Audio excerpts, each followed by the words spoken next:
All right. Well, welcome everybody. I'm Sharon Terry, and this is the PXE International Virtual Conference Kickoff. Tonight is how to use Zoom, what we're going to be doing over the weekend, and then some time to spend networking with one another. We won't take any questions tonight about PXE, none of the introductory stuff. That all begins tomorrow morning.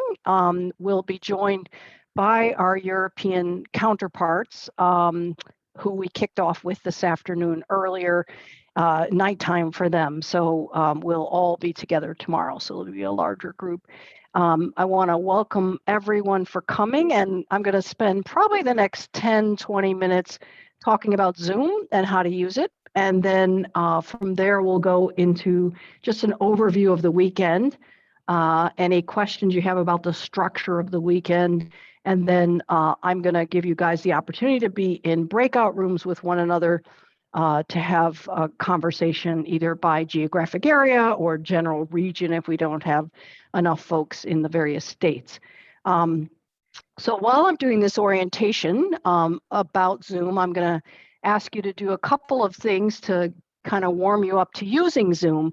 Many of us have been using it for a fairly long time now since the pandemic began, but all the time I find various people start to see that there's different things they can do with it. And so we're going to warm up on some of those features. Before I do that, I want to introduce the PXE staff so that you have a sense of who's with you and who's your kind of help over these days. And it's really so terrific to see so many of you that I wish we were in person and could hug one another. And I'm glad that in a way we're really able to do this because so many people couldn't travel even when we did meet in person, that it's really nice to be here this way. So first I want to introduce Mary Pekikonis. And so Mary, would you say a word about yourself? Sure. Hi, everybody. It's so very nice to see you. I am in Washington, D.C. I've been going back and forth from Cape May, New Jersey to D.C. and now I'm in D.C. for a few weeks working in the office, but I'm at my apartment right now for the evening. Great. Thanks, Mary. And Tamara? Hi, everyone. I'm in Los Angeles, California now. We're sort of all over the place. It's great. So wonderful we can all be together.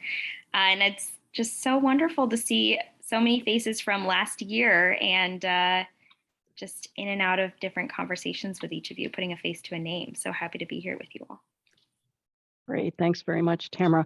And I, as most of you know, am the founder of PXE International in 1994. My kids were diagnosed. I founded the foundation in 1995 and then began the quest to both support all of you as well as to promote research on the condition. I lived until January or so this year in Silver Spring / Chevy Chase, Maryland. Our offices were in DC. Our office in DC will close on January 31st. So Mary's sort of the last person standing in the office. We all moved out of the office and using the office at the beginning of the pandemic, so almost 2 years. The expense of keeping up the office, and we borrow space essentially from a larger organization called Genetic Alliance that I am the president and CEO of also, which is a coalition of lots of disease groups. Genetic Alliance is closing the office, and so we're moving out into completely virtual space. We will continue to have our center in Philadelphia at Jefferson, but we will be working virtually as we have been for the whole pandemic. I moved to San Diego in January because my son Ian Terry, who you will see tomorrow because he will do the kickoff talk, moved to San Diego at the beginning, right before the pandemic, and has a 3-year-old daughter, and I can't be across the country from her. So I'm bi-coastal pretty much, drove across the country 7 times during the last maybe 13, 14 months.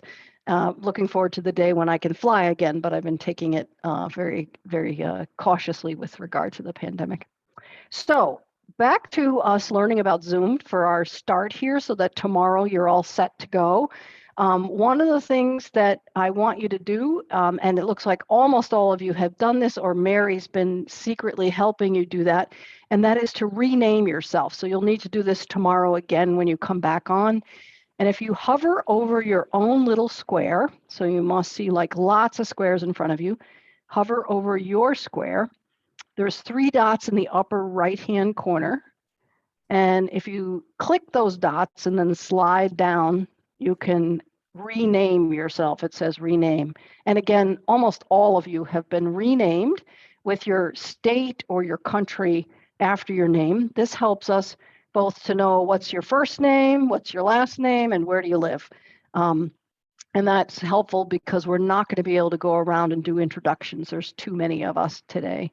So if anybody needs help with that renaming, if you want to wave wildly, or there is a little raise your hand function that you can also do. Any of those things would be fine. Or you could clap. Thank you, Olivier. All of you are muted, and my team will continue to mute you if you forget to mute. That's because when lots of people are unmuted on Zoom, it's a cacophony.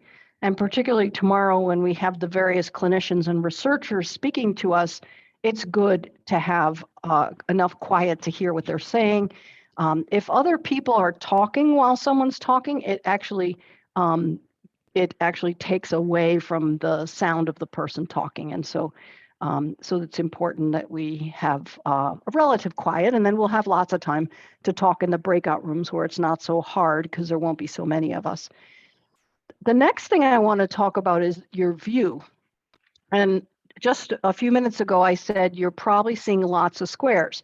Some of you might be seeing just me, which is called speaker view.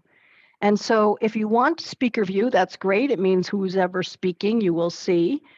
Tomorrow, you will see some slides probably from some of the speakers, and that'll take up most of the screen.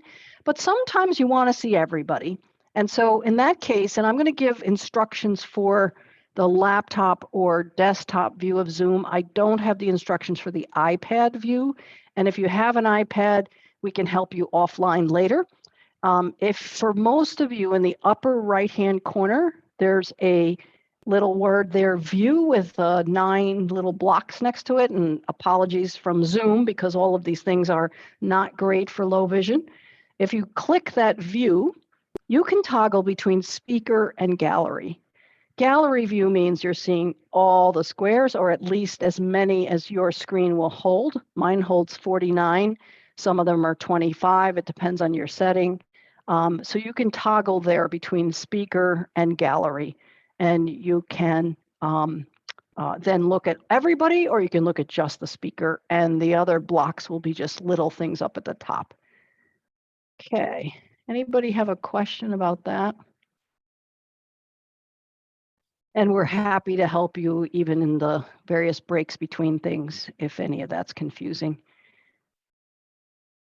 Okay.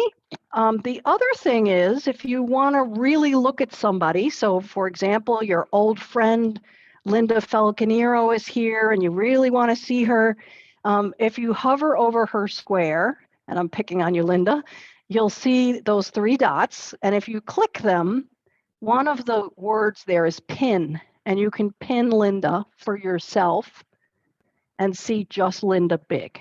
Linda's not speaking, it's not speaker view, but you will have made her big so you can look at her yourself. You can then say unpin after you've pinned her, so that you can then look at everybody again. That's another option. And then another option I have is, let's say that Mary and Tamara were going to give you a little view of something or talk to you about something. I can actually spotlight Mary for everyone. So now I just made Mary big, and then I can add a spotlight and have Tamara big. So now all of you, I've taken over your screens, your views, and you only see Mary and Tamara. And then I can unpin Mary and Tamara, so I could take the spotlights away, and you can go back to either speaker view or gallery, your choice. This is a little trickier. If you don't want to see yourself, some people don't like looking at themselves when They're on the screen here. Again, if you hover over those three dots are almost everything you need when you're doing stuff. You can say hide self view. And you can hide your own picture and not see yourself. That's another handy thing sometimes. Okay.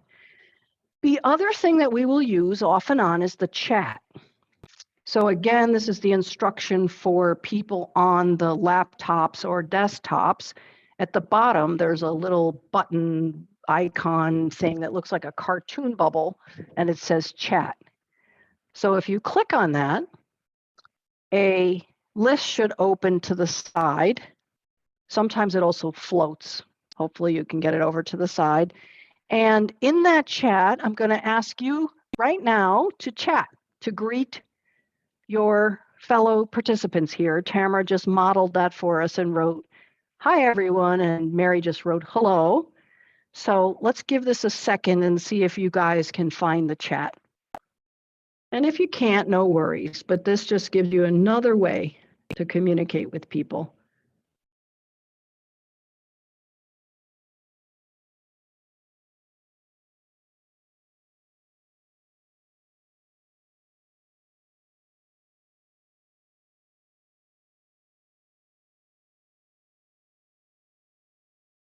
Some people are reporting the weather from where they are. That's fine too. Anything is nice. You know, this chat and the breakout rooms will be the best we can do about being in the conference. We would be milling around the tables and we'd be talking in the hall and we'd be standing in the line for food and the line for the bathroom. And at least you can eat and you can go to the restroom without any lines because you're in your own house. But in that case, in this case, this is the closest we'll get to being informal with each other. Is anybody having trouble finding the chat that wants to find the chat? You may decide, I don't want to find the chat. On an iPad, if you have one, I believe these controls are at the top of the screen. I really do need to get on an iPad and check it out.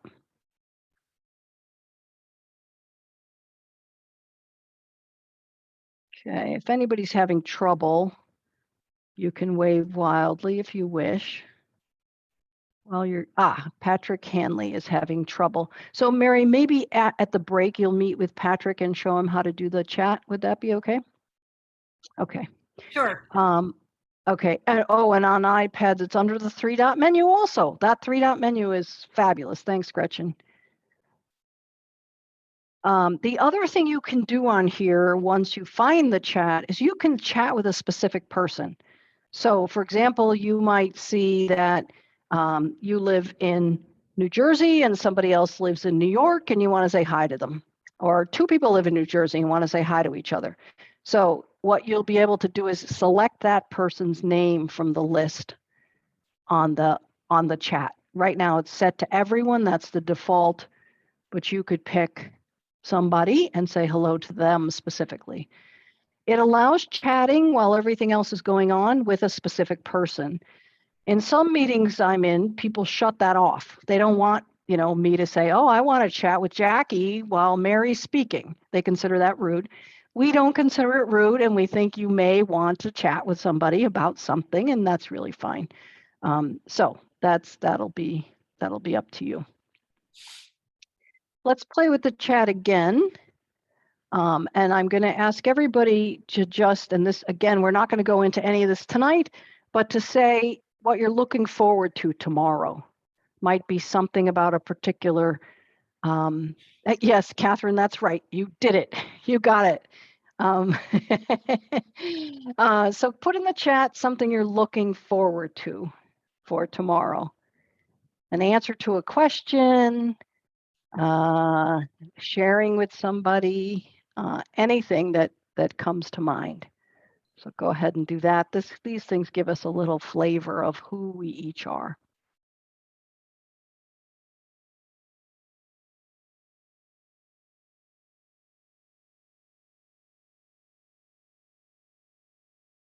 Let's see, iMac, can you change your name to yourself? I don't know if Mary or Tamara, you could help.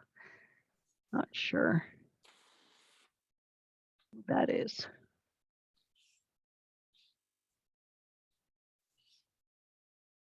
I recognize him, Sharon, but I can't think of his name. Okay. I did send him a personal chat message. I think he's looking at it now. Okay, great. And I'll just read some of these as they come through. Again, we're not going to talk about them tonight, but just so we get a sense of who's here and what you're interested in. And I'll read it since it's sometimes hard for some of you. The chat in Zoom doesn't blow up very well. So recent genetic research, learning anything new and meeting folks. I've never met anyone with PXE, so here we are. Here's a whole screen of people with PXE, and tomorrow we have upwards around 150 people registered, so you'll definitely be seeing quite a number of folks. Answering questions, research and networking, meeting folks and learning as much as I can after being diagnosed this year, being able to share with each other different experiences. Anyone from Orange County, California? We have someone close to Orange County, Barbara. Jessica is probably our closest person on this screen. We also do have lists and lists of people with PXE, 5,000 people around the world. And if you want to know how to get connected with somebody, you can email Mary. And Mary's email is simplemary@pxe.org. We have a smiley face. Is my image being seen? Patrick asks. Yes, Patrick, we can see the side of you because your camera is on your side. When you look to your left, just like now, we see you. Yes, great.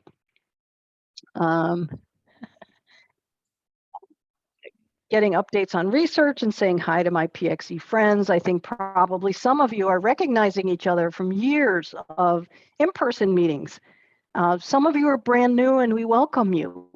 This is a family. There was a kind of saying a long time ago when we were setting up PXE International that in addition to this gene causing vision and skin and vascular problems, that it also was a gene that was one that was that really brought about kindness, that we felt like there must be also kindness on this gene's mutation because people here are quite kind. So I think you'll find people are warm and really very kind to each other. Jessica asks that why am I so nicely lit? What's my secret? I think because I'm facing my windows. However, the sun will set during this time, and then I'm going to be onto artificial light, so we'll see. And I've been doing a lot of Zoom, so I'm pretty well set up.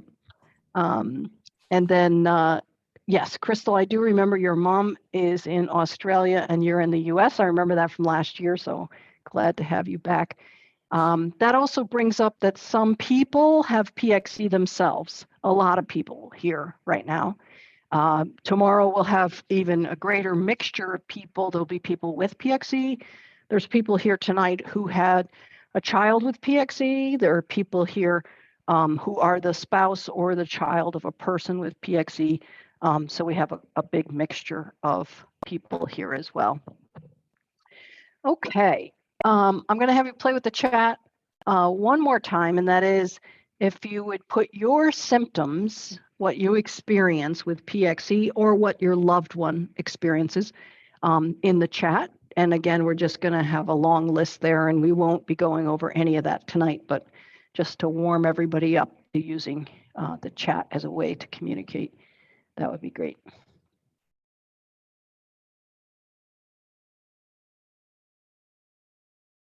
So vision loss and claudication, and there's no problem with repeating stuff. Vision loss and skin, loss of central vision and skin lesions.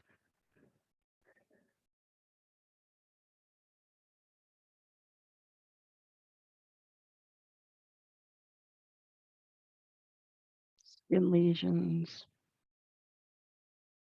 retinal, central vision loss and peripheral neuropathy, legally blind.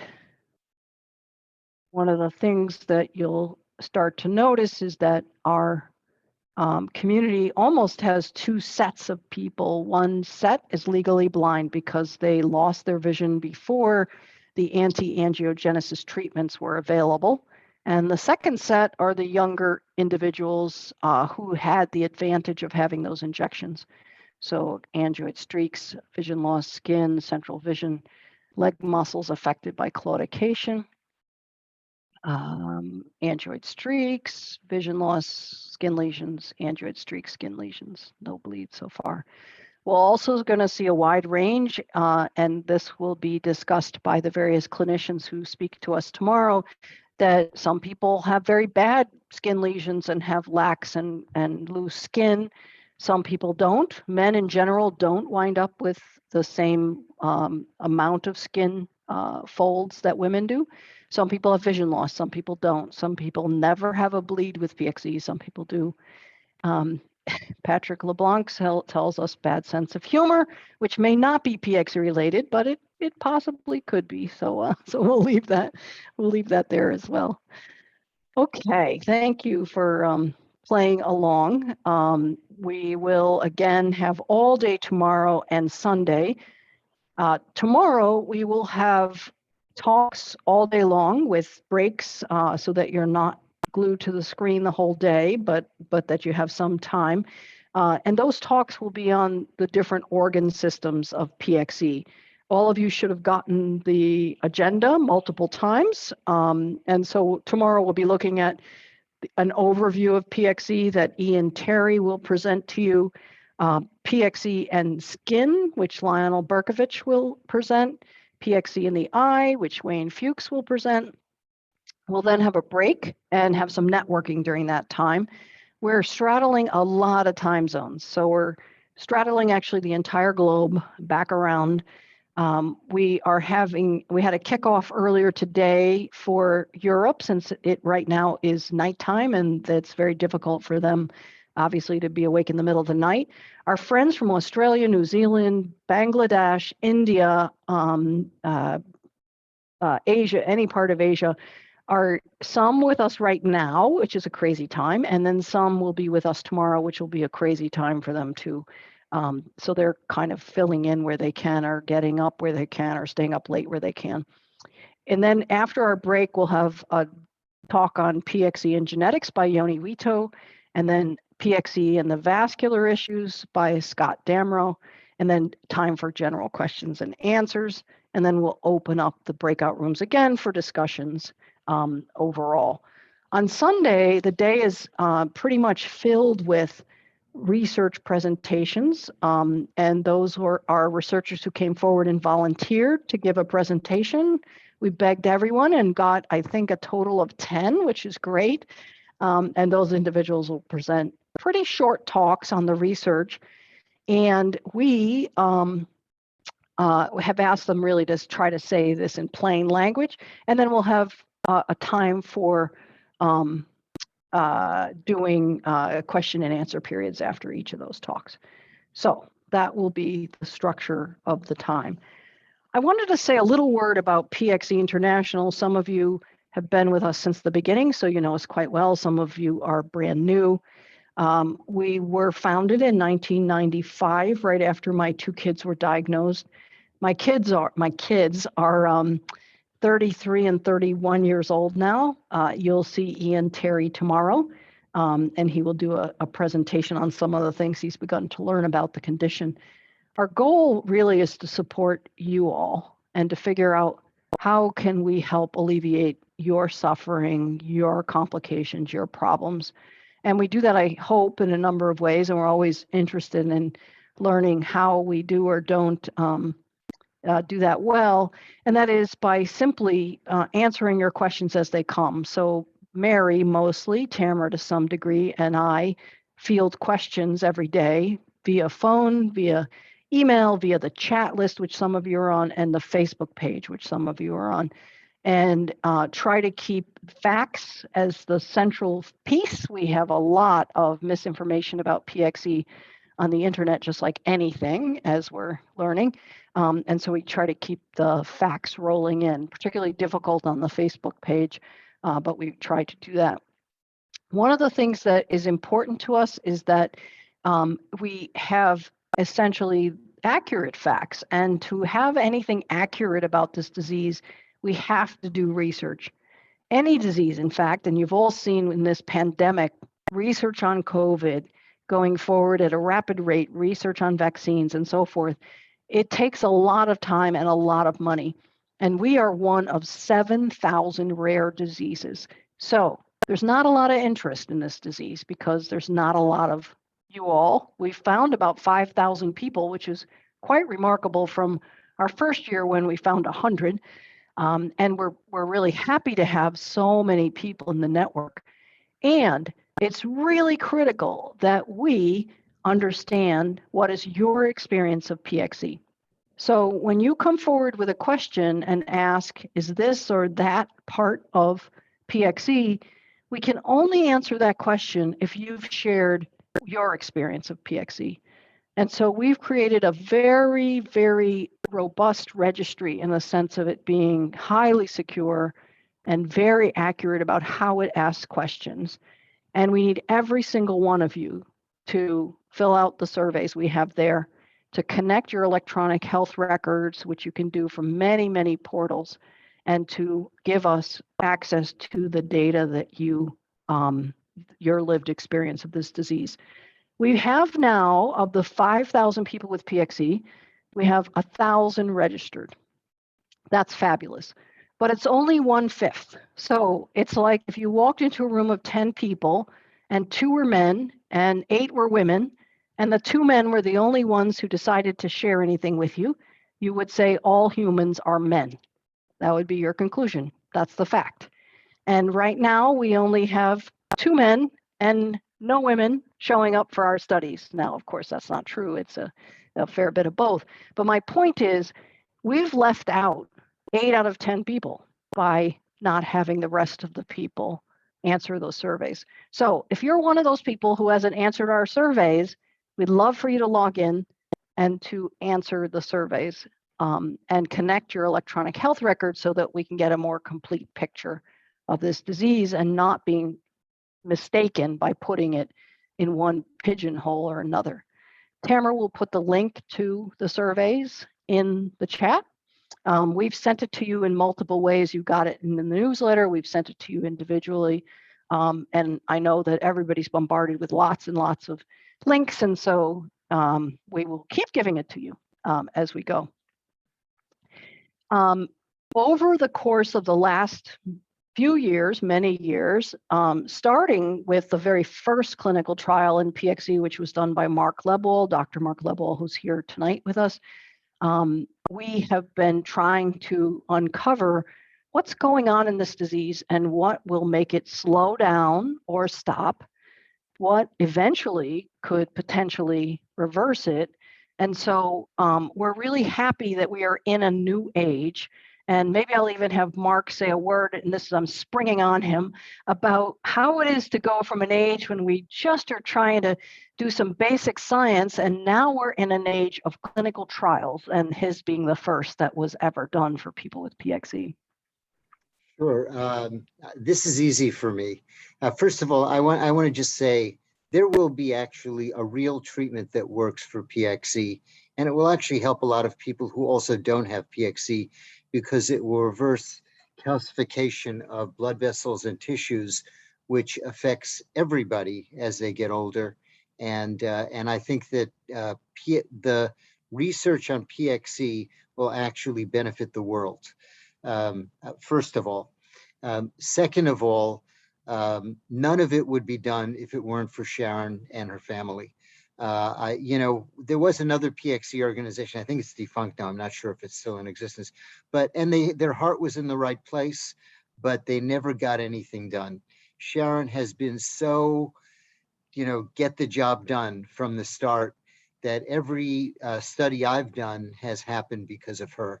And, we've had very, at best, modest success with what we've done. Oral magnesium, phosphate binders. But finally, we are looking at real science. And something that most of you don't know is that I was going to be a cardiologist. And my first paper on PXE involved a heart murmur abnormality that we reported. It got published in New England Journal of Medicine. And before I knew it, PXE patients started coming to me. I've actually seen over 1,000 in my career. And by the way, they have the best heart murmurs. The residents that rotate in my clinic, the dermatology residents are honestly not interested in them. The internal medicine residents that rotate are fascinated by them. That got me very involved in PXE, and I did participate in finding the gene. And I will tell you that there were two groups that pursued the gene. They published within a week or two of each other. I had all the specimens because I had all the patients. I was an author on one of them that did come out first, not because of anything I did, but I provided the specimens to everyone. I thought it was important that we find the gene. That's all that mattered. Find the gene, which would direct us into finding treatments. We finally have treatments that are truly based on what goes wrong. And it turns out that something that is pretty harmless can reverse calcification of blood vessels and tissues. And the first inpatient trial will actually, and Sharon, the only reason I haven't called you about it, because you've been on my mind, and I've told the company to call you about it, and I actually gave a lecture on it about 2 weeks ago in Las Vegas, and I gave your name and the organization's name. I said, if anyone has more questions, call you. Saves me a lot of work, by the way. Yes. But I think that in December we will treat the first patient, and the treatment is going to be a prolonged treatment. We're doing the first treatment actually intravenously. We're going to do it for over a couple of months. As I said, it's something that is very benign. It's something that actually goes up when you exercise, and that's probably why exercisers get heart attacks less than other people, because it prevents calcification of the coronary arteries, which is the most common cause of death in the United States. But that first, it's been shown to work in mice, of course. The first patients will be treated in December or January at Mount Sinai, and those first patients, it's called the phase 1 trial, will go on for at least a year, and at that point, what we do is we gradually increase the dose to see the optimal dose. You can imagine that it takes a long time to reverse calcification of tissues. But we are very optimistic about this, and think it will do that. And it's actually not the only one pursuing the same angle. So there are at least 2 companies now working on that angle. And I do believe that we will have a treatment within a few years. So, and I will say, Sharon, the credit does not go to me, it goes to you.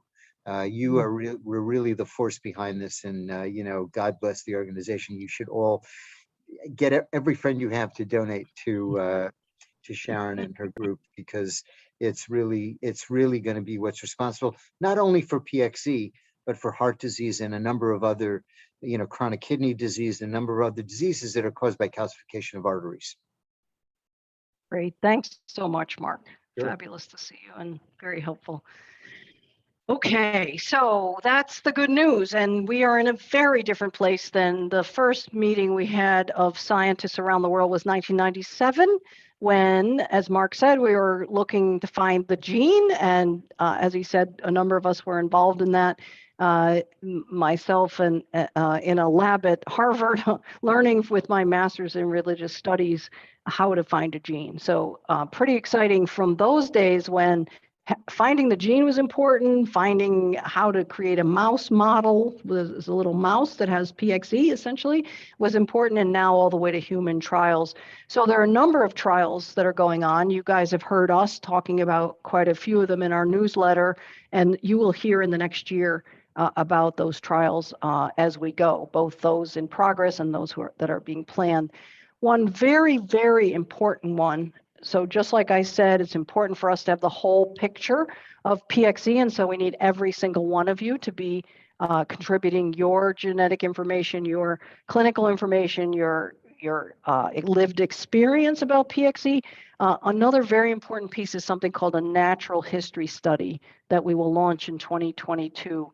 a number of us here, Mark, Hubert, who's here with us too, have been working on, so what should we measure in PXE to know whether or not a drug works? And the example I like to give is if you had high cholesterol and went to your doctor and he gave you a medicine, the next time you went to the doctor, he'd measure your cholesterol. And if it was down, he knows it works. If it wasn't, he'd give you a different drug. We don't have an easy measure in PXE, and we tried a whole host of them in the trial that Mark did with magnesium. And so the natural history study will help us refine more and more what is that measure? And it might not be one, it might be several things. And again, we're going to need all of you to participate in that as we go. We will communicate through our registry platform. And again, all of you have been given that link, and Tamara will put that in the chat again, and we'll send it out an email again. We will communicate about any of these trials, so you'll easily be in a place where you can know what's happening. I also wanted to say, because I'm just kind of going through things people have asked. Will we go back to in-person meetings? And we will. We probably will go back to regional ones, which we did for a couple of years in a row, and then we'd have our big annual one every other year.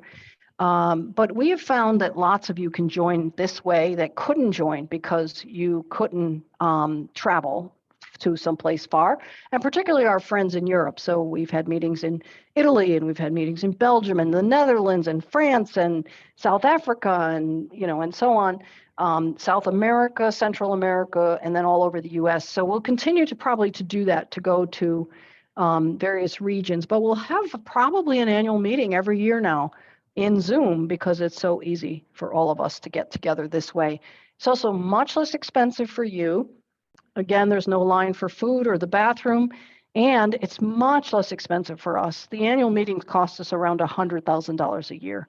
And you can imagine it's really great to be putting that money into supporting research rather than spending it on the meeting, which we thought was important and continue to think is important in the sense that all of you get to be together. So we will take medical questions, clinical questions tomorrow. I see some of them in the chat, and my team is collecting them so that we will be able to address them tomorrow. There'll be specialists in retina, specialists in skin, and in vascular disease, genetics, and so forth, and they will be able to answer your questions to the degree that they can, because again, lots of misinformation abounds. There's not complete answers about anything. And that's because we haven't had enough PXEers tell their story, essentially. So there's also the caution that lots of times when doctors don't understand a disease, they just dismiss everything saying it's part of the disease. That is not a good idea. It's a very bad idea. In fact, we know for a fact PXE affects the eyes, the skin, and the vasculature. Anything else beyond that, anybody tells you that's PXE, you got to tell them, nope, I need you to look further. So that's the kind of thing we'll talk about tomorrow as well. We, in fact, had some years ago, and this was a horrible, horrible thing, but a young man, 30 years old, had a very upset stomach, constant gastrointestinal stuff. Doctor kept saying it's PXE, and he died in about 5 weeks of stomach cancer. So we're going to tell you tomorrow all the things that we know are part of PXE. We're also going to tell you to keep going with a doctor and don't let them blame PXE for everything. Because again, we pretty much know what's going on there. We'll also have lots of discussion about the genetics. Mark mentioned he was part of one of the teams that found the gene. I was as well. This is a typical recessive disease, and we'll talk a little bit about that tomorrow, which means that mutations just are in one family and another family come together, and here you are, or here are my two children because of my husband and I both having mutations. And so we'll talk a little bit about that as well. In some communities, we see a higher concentration of PXE, like in South Africa, and that's because the people were isolated in South Africa and had only themselves to intermarry. For the most part, throughout the world, PXE is not the result of intermarriage. It just happens that two people have a mutation. They're found in every single race. They're actually found in all sorts of other species as well, because the gene that causes PXE ABCC6 mutated occurs in every living creature and even plants. So that is my opening spiel. Do you have any questions not about PXE? Because again, we're going to take care of all those tomorrow, but about the kind of logistics, the way that this meeting will be run. So if you have any questions, you can either unmute. You can also, there's a little button at the bottom of your screen if you have a laptop or a desktop. It says reactions, and there you can do things like raise your hand or clap or thumbs up or hearts and stuff like that. I have a heart from Tamara and one from Olivia. Jan, yes. I'm worried I'm not available for a lot of the sessions, so I want to know for sure how I can find the recordings. Yes, so just like all of our recordings, and you guys get this regularly in our newsletter, we will be sending those out in the newsletter, Facebook, chat, every which way we will be sending you all of the recordings. And PXE has its own YouTube channel. You can subscribe to the channel, and as those come up, you'll be able to see the recordings come as well. Okay, thank you. Okay. All right. Okay, we are really mindful that Zoom is exhausting in many ways, and even more so, I think, when you have low vision, because it's hard to see so much going on and not be able to focus on one thing or another. So periodically, we are going to give you a break. And we're in different time zones. Right now, it's whatever 42. So I would like everybody to come back at 4:50, 5:50, 6:50, 7:50, wherever you live. I'm sorry I can't translate quickly to Australia, and we'll resume. So we have now about an 8-minute break. Is it really in plants? The gene, yes. That's amazing. Yeah. I learned something. Thank you. Thanks, Mark. We'll be back in a few minutes, everyone.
Okay, welcome back if you're there.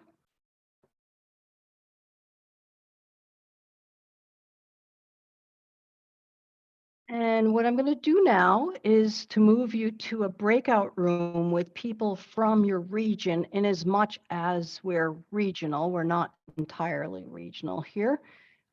If you do not have your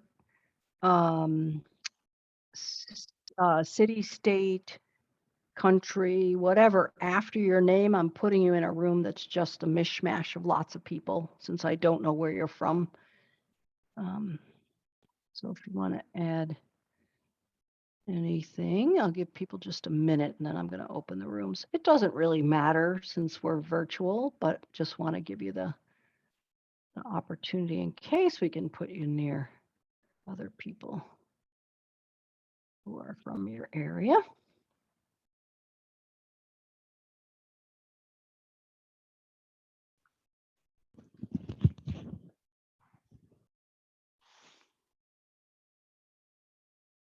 Okay. All right, so here's how this goes. I will open these breakout rooms. If you've never been in a breakout room, it's just like this. It looks exactly the same. The decor is exactly like this. The reason that we're using the breakout rooms, and we'll use them periodically over the weekend, is for you to meet other people and be able to chat. I ask that you not bombard each other with questions about PXE. Certainly hearing what people have experienced is good, but it gets a little tiresome and intrusive sometimes when people are just bombarding somebody else and taking up kind of all the airspace, et cetera. And so what we like for you to do is to give each other some space. We're not going to have moderators in the room. And so this is like meeting people, you know, sitting at that table. And the conference, you can just go and sit down with somebody, and that's kind of fun, and you get to know them, and you might ask them about, you know, their lives or where they live or that kind of thing. Some of you are going to be in rooms with neighbors, so New England or you know, other places that we have a concentration of individuals. We'll do this for about 20 minutes or so, and then I'm going to bring everybody back into this room. We'll have some time for any kind of final questions about how the weekend will go. And then I'm going to leave the rooms open actually all night long and into tomorrow. The different time zones, you have the list of each other. So, you know, if you're in Australia and you see some other people in Australia, that means you can all pop in here tomorrow morning for morning coffee together.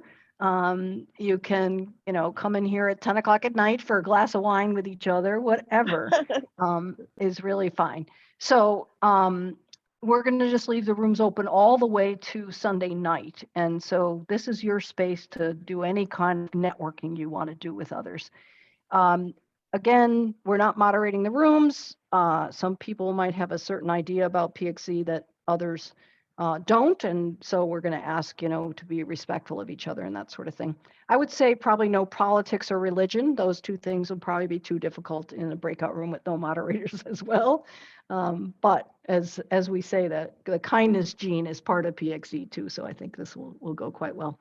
So again, we'll do about 20 minutes, maybe 25, just to make it easy. So at 20 after, I will send a message in saying the rooms are about to close. Don't worry, you can go back in the room after we do our closing here, and then you can continue chatting if that's what you want to do. Any questions on that? Okay. I have it set so some of you are used to Zoom, and some of you know sometimes you can choose to go in the room or not. I have it set to just have you go right in the room so that you don't have to look for that button, because sometimes that gets really difficult as well. Okay. All right, here we go. Opening the rooms. Have fun.